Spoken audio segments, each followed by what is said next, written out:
Ah, a mother's love, what world she gives me to live and laugh in. Her voice is a sweet home. But the devil's axe is brutal, he had the mother stolen. Longing child longer, sweet voice missing in a long world.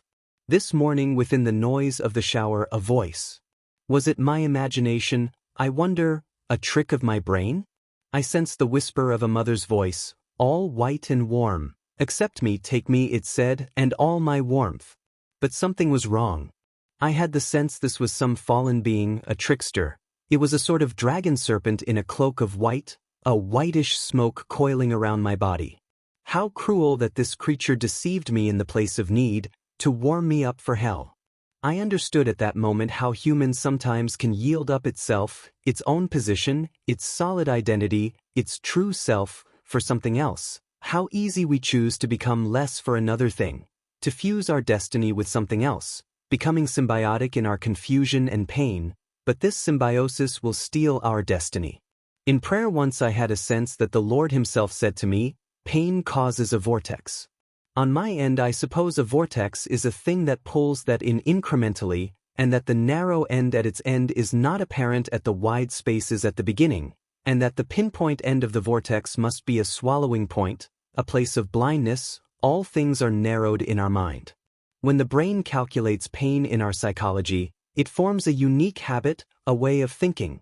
It collects thoughts of things, ideas, memories, pictures, voices inside us, and surrenders to them as though they have a place in the quiet lake of lucidity.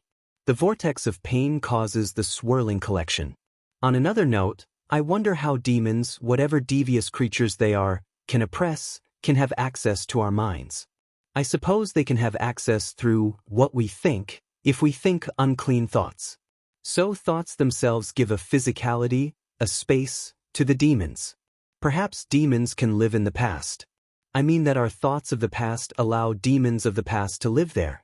We should be careful of our moments of deep regret. This regret is a thought on the past and of the past. The past now is quantumly recreated into the present, as it were. The quantum strings, for the sake of the point, are reattached to the present, and the present moment has power. It's where the machinery are working and pumping and steaming. Our power is only in moments of now, so it is what we do with moments that can change our lives. For us in the light of truth, let us walk the narrow path through newness.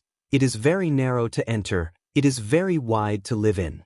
From the book of Isaiah, forget the former things, do not dwell on the past. On our end we can say, newness is not assumed passively, newness must be touched in a moment.